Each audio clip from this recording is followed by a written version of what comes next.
So, what rights are women lacking in Iraq today? Sorry? What women's rights are less in Iraq today? Why are they less? No, which rights? Which rights are less? Yeah. Every single right. Okay. Every single right is less. So, currently, I think we should take a look at the law.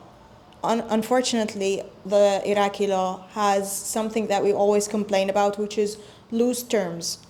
Loose terms are how the laws are being crafted and written. Throughout the law, we are being attacked. Throughout the law, we're being demonized, and we're always being, I don't know how to say it, but we're always being suppressed by the law.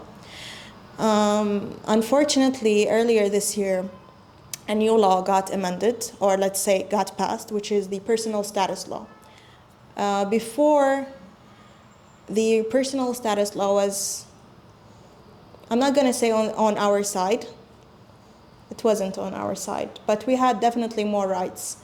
Currently, after the amendment of the personal status law, women are being looked at as nothing more than a maid and a sex object. For example, if you are a woman and you want to get a divorce, you are going to lose every single right, which means no alimony for you, which means no dowry for you, which means your custody, the custody of the children, that your children will be taken away from you at the age of 9 or 11. If it's a girl, it's 9. 9 and 7, sorry. If it's a boy, it's 7, and if it's a girl, it's 9. And basically, it's giving the right to men. It's giving the power to men. You cannot inherit. You can only inherit the land. You cannot, if it's a constructed house, you cannot inherit it. You cannot, if they sell it, you cannot inherit the money. You can only inherit the money from the land. It's really, it's unclear for me as a person. When I read the draft, I didn't understand anything. I only understood that women are being belittled. If I am a married woman and I want money from my husband, like money to spend on myself, like men supposed to provide, right? If I don't have sex with my husband, it's okay for him not to spend money on me. Before, men had to spend money, had to provide. That was their role. Now, no. If for some reason you're not having sexual intercourse with your husband, he has every single right not to provide, not to give you money. So if you're working in your house, you're cleaning, you're cooking, you're teaching the children, you're cooking for him, you're taking care of him, but for some reason you cannot have sex with him, or you don't want to have sex with him because sex is consensual. He has every single right to cut you off. If your husband doesn't want you to work, you leave the work. It's this new personal amendment. Can I curse? Can I say a word like, can I curse? Can I say F word? Yeah. It's really fucked up. It's really fucked up because I don't understand why. I don't understand why it's important for men to slap us in the face and expect us to say nothing. Why is this okay? Because if you're going to go to any man and slap the man in the face, they will slap you back. But for us, no, we're not supposed to do anything. We're supposed to stay home, be obedient, be good. And then what's the point? I feel like we're not being treated as humans. We're treated as slaves. It's disgusting. It's disgraceful. There are a lot of things about this new personal status law that are heartbreaking. But at the same time, the most disgusting thing is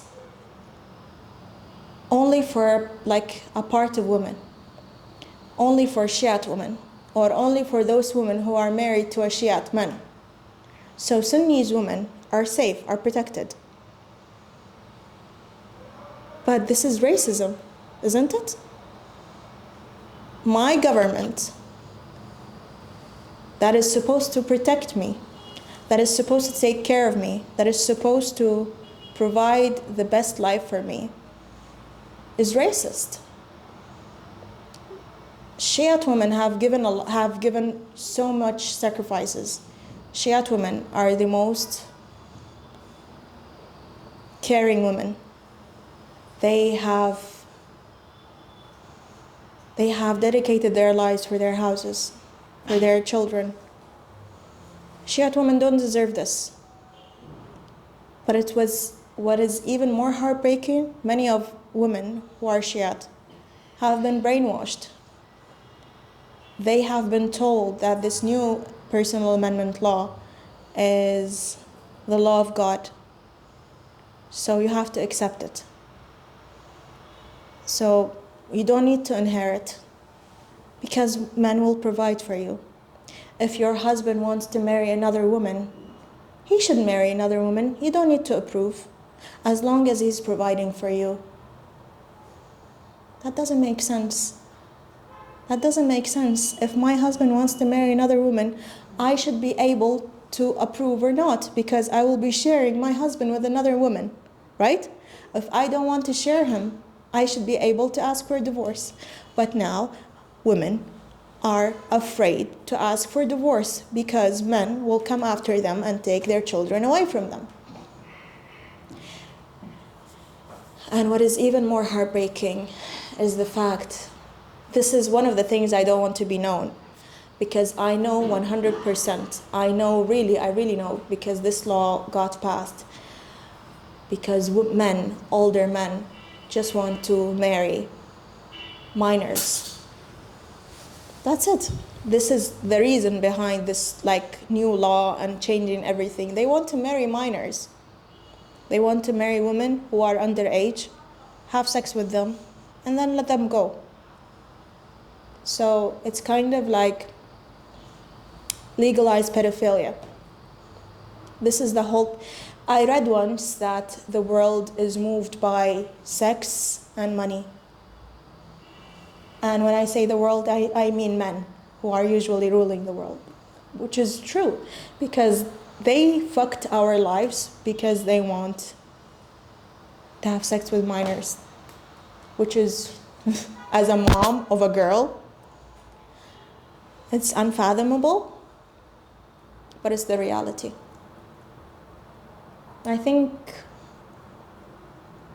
that our friends and my friends will talk even more about it, maybe because I'm a little bit emotional, but I think they will give you a better picture about it.